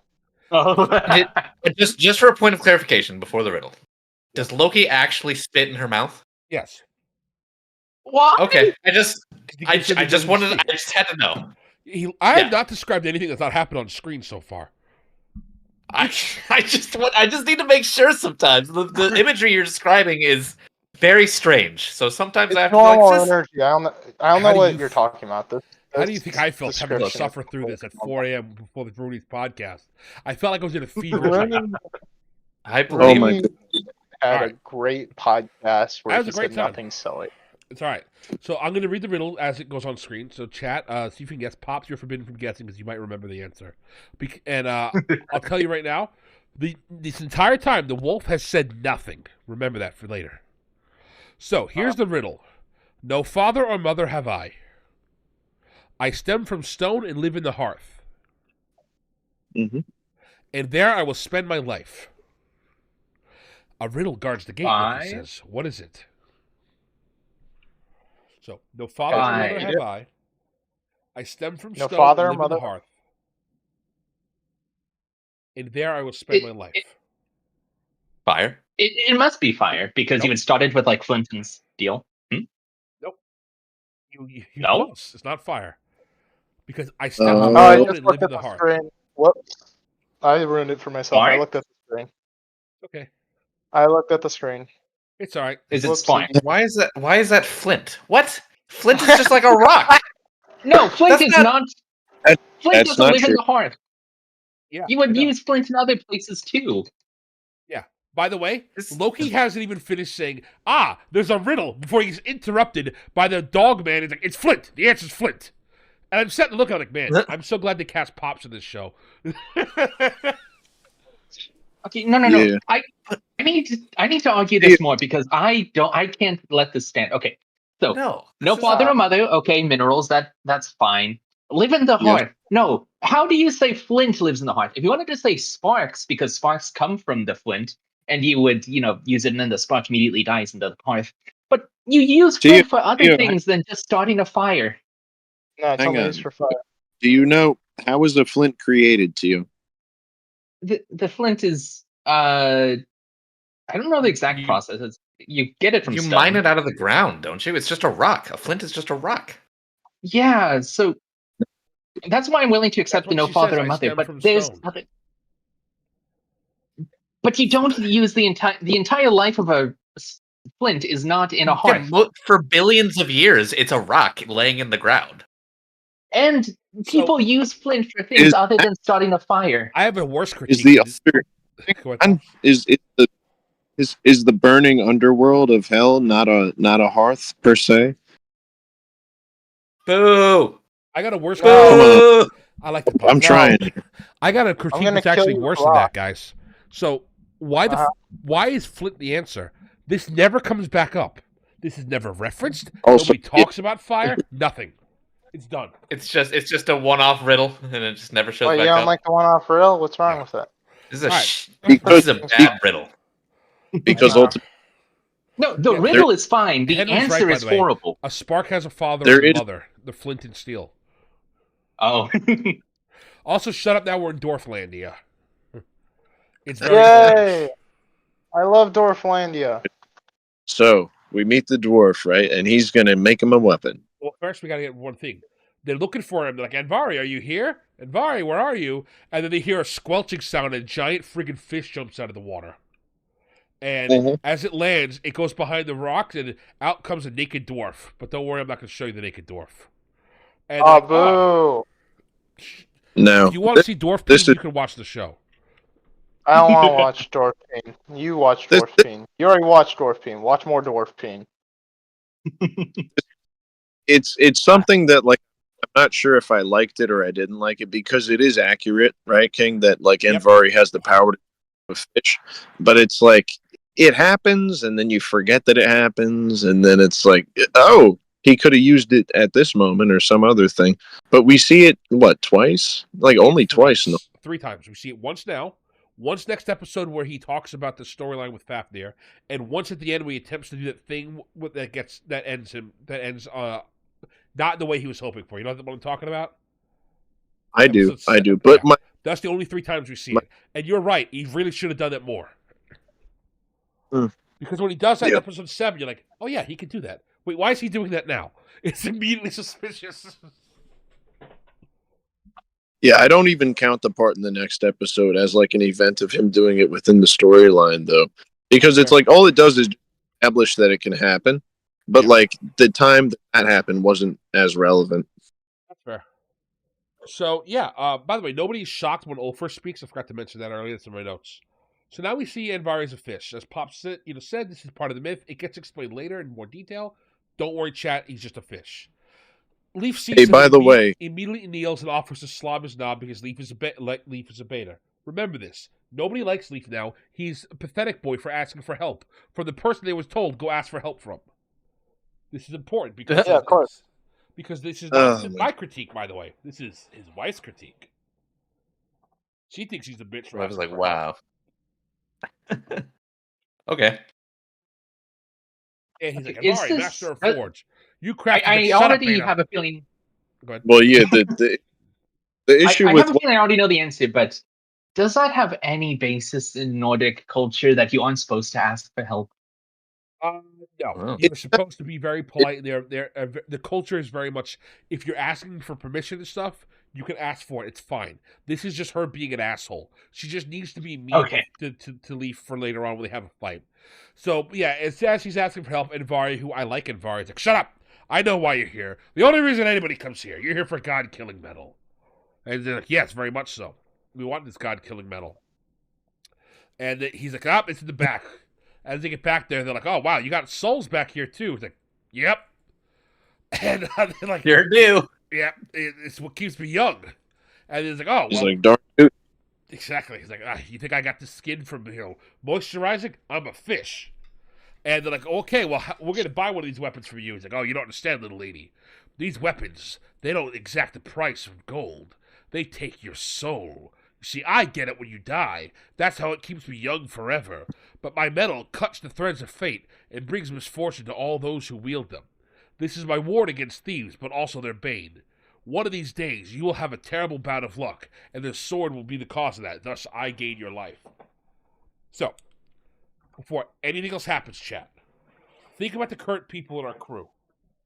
We have Sigurd, the I want to kill everything at all costs badass. She's too cool and powerful, so obviously she's going to take the weapon. We got Egil, who is the enslaved bard who can't say no to anything that they request of him. We've got Leaf, who's the cuck warrior who'll do whatever wifey asks. We've got the dogman, who is strangely super smart. And we got the witch. We need one weapon to kill Thor. Who do you think is going to get weapons? I'm sure Leaf is gonna step forward and be like, "I need one. Give one to me. I would argue that someone here who would make sense is the Wolfman, because he's specifically like bound to the witch, and it sounded like he was unwilling. So this could be a good way for him to try to get out from her control.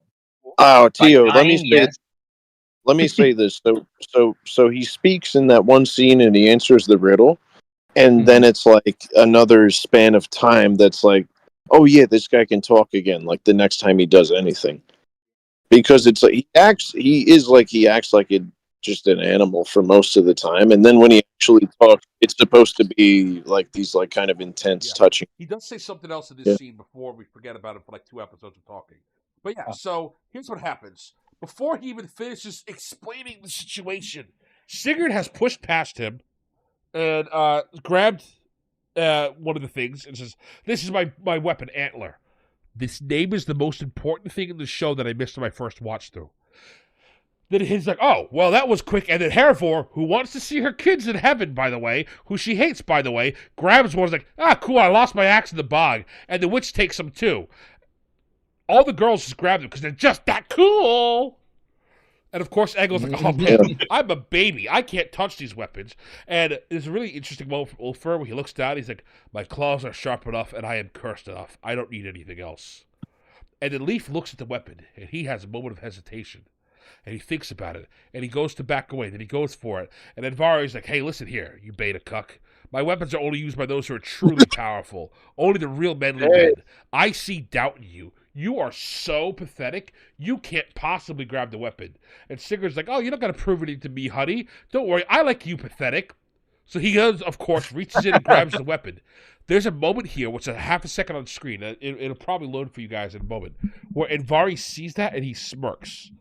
This means to me, Envari's evil. He's excited that more people are going to die and get more souls. I love that characterization.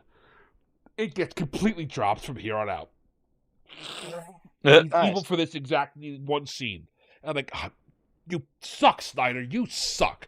Why would you make me interested in this?"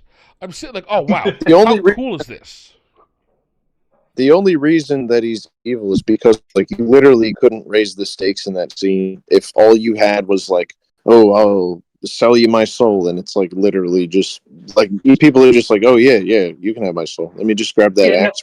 I would argue that he's manufactured intensity. I would argue that this isn't really evil. He wants to keep living. He offers a fairly reasonable deal. You can have the ultimate weapon, but it also exacts the ultimate cost. He does tell them straight up. And he pushes him. He's like, But the bet you can't do it. Bet you're not man enough. That's the evil part. He manipulates and pushes him into it. Just offering the deal for the girls, yeah, he's off scot-free for them. The evil part's how he manipulates, and that's why he smirks after he manipulates Leaf. And then they leave, and they're like, "Oh, don't we need to have 5 people for our quest? We don't have 5 people." And then he shows up, "I'm here too." Oh, okay, so he's just going to join the party. But we do learn why. We do learn why, but not right now.